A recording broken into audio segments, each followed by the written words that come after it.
So this is our third grand final, and we were going for the three-peat. Tommy had been having a great season. We'd generally been making a lot of runs. We won the toss, we batted, which was a good thing because none of our bowlers could bowl that day. We were all knackered, so the extra week made a big difference.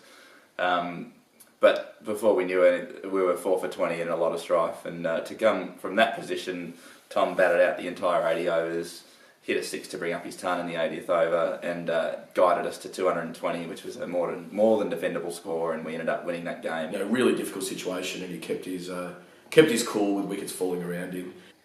Great to be there, great to see it happen. But we've had so many grand finals lately that it's hard to pick one, but that particular moment, I think he hit a 6 to bring up his 100. It's just a great day for everyone. And at the same time, probably Mick O'Connell posting a 95 on the next oval, and they were both president and vice president at the time. I thought that was a remarkable effort by those two on a remarkable day. Matty Doran in the 2013-14 season, he took 7 for 13 in the semi-final against Edinburgh away, and then took 6 for 40 odd in the grand final against AYC. Ended up taking 13 for 64 in the final series. It's pretty dominant.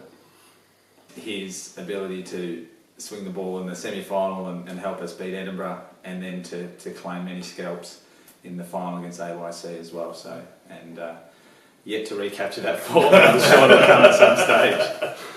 I thought I couldn't be prouder about the twos actually winning that flag, but to hear that Dora had a massive hand, it was, that's easily the best performance I've ever been a part of. For me, I liked Roworthy at Ferndale Park, holding a bat for longer than any bowler should have been able to hold a bat, and keeping an end up and helping us win the game. In 2012, so winning that game, it put a few demons to bed for us. We'd lost a couple of grand finals at Ferndale Park, and we were back there again. A lot of pressure on the side going into that game, having failed in finals in the previous few years, and there was a few nervous people in the ranks. But to lose the toss, be asked to bowl, trying to chase runs in a grand final is always difficult. We knew that, and to walk out there and just bowl brilliantly as a team, and we bowled them out for 99, which everyone was celebrating with the expectation that it was going to be a fairly comfortable victory after that. But we very rarely win our grand finals easily, do we? We like doing it tough. Do it tough. Yeah. And then we'd fallen to 8 for 72 with 28 runs required, and again I was batting and Rowe walked out to bat with me, and I knew that we had plenty of time. We had about 60 overs to make 28 runs, so time was on our side, and we knew that if we could stick it out and show some grit, that we could make the runs. And sure enough, 25 overs later, we were able to do that. First year as president, a massive crowd down there watching, needing 30 or 40 runs to win with only a handful of wickets, and it took 2 or 3 hours of Roworthy and Luke Drusselli batting. Nervous time. It was a very long, very drawn out moment, but for someone who was just not even playing, just sitting and watching, it was a fairly memorable day. Okay, I've seen some magnificent performances at STC, batting, bowling, fielding, but I am inspired by guys like Dom De Cruz, Frankie Scott, Noxie. Guys who haven't got a lot of cricket ability, but they go out there and play their hardest. They'll run down that ball to stop a 4, they'll dive to stop a boundary. That's the inspiration, not the actual performance. Just brilliant. Stevie at Clifton Hill against Deep Dean. Kingy did all the hard work, but Stevie just put him away at the end when they started bowling short to him. Would have been easier to talk about 163 though. But it was Mickey P's grand final performance. When we talked about captaining a grand final team, well, Mickey P was a big part of that. And his performance in a low-scoring game we scored 147, and he made 47 or 46 of them, and took 4 for, and just ripped the heart out of the opposition. It was the best single performance on the big stage that I'd seen. So. Well, there was one time I think we needed to win the last game of the season to make the finals, and so it was in the thirds or the fourths, about 2009 or something like that. We also entered one of the top 2 teams to win, because we were about 5th or 6th. Andy Greenfield took the first wicket, and then someone else just took a quick 8 wickets, and then there was a run out, and we ended up winning the game think it was Marty Lynch. Yeah, Marty Lynch. I saw Greg Wignall make 223 in the ones, and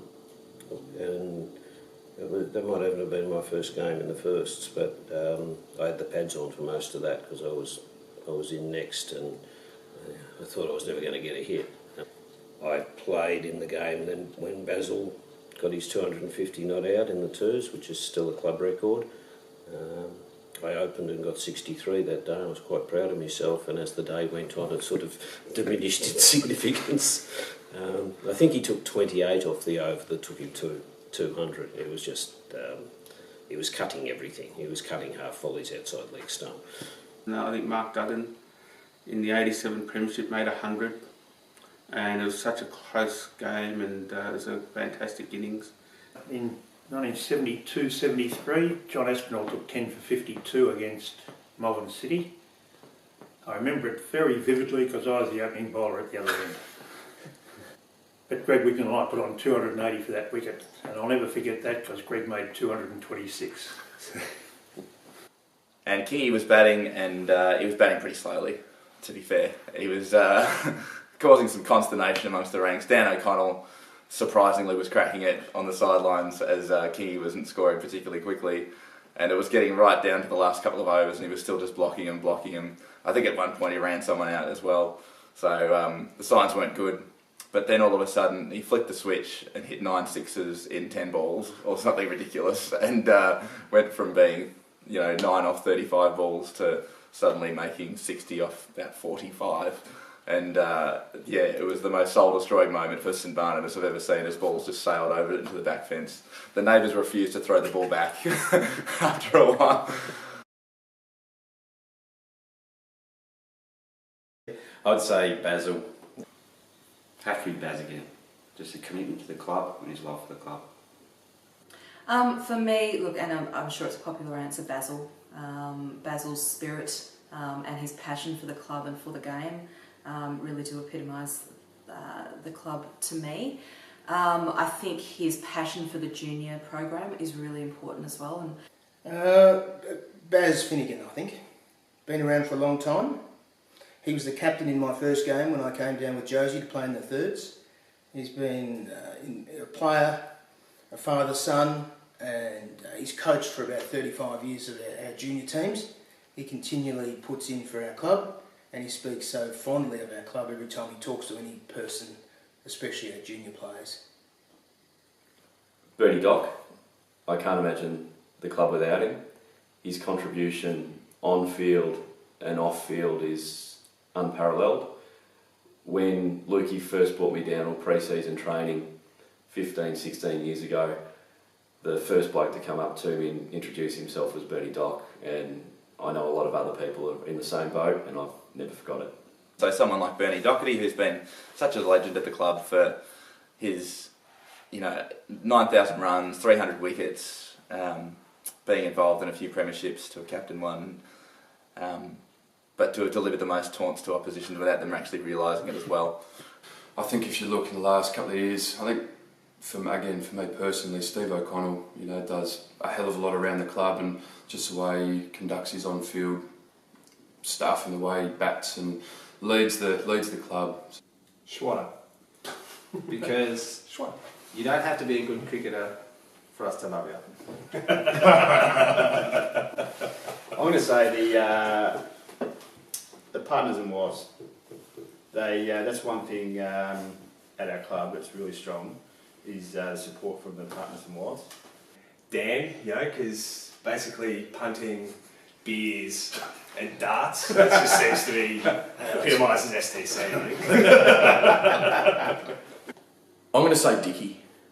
I think Dickie was there from the at a time when the club was in trouble. Dickie took the reins. He formed a new committee, and that new committee put STC both on a really good playing track, but probably more importantly on a really strong financial track, which created the foundations for what became the great STC club of the 2000s. I played a lot of cricket with Jack, in his latter of his career, and he's the guy that's at training every week. He's the guy that will always do something. He loves the game. You know, he loves the club. You know, he'll death anyone. And you know, I just think he's a great, you know, representative of STC, and you know, we should be very proud to have him. So his longevity is insane, but I think, and also he's one of the great deaths. And if you're going to beat STC, you've got to be a good death.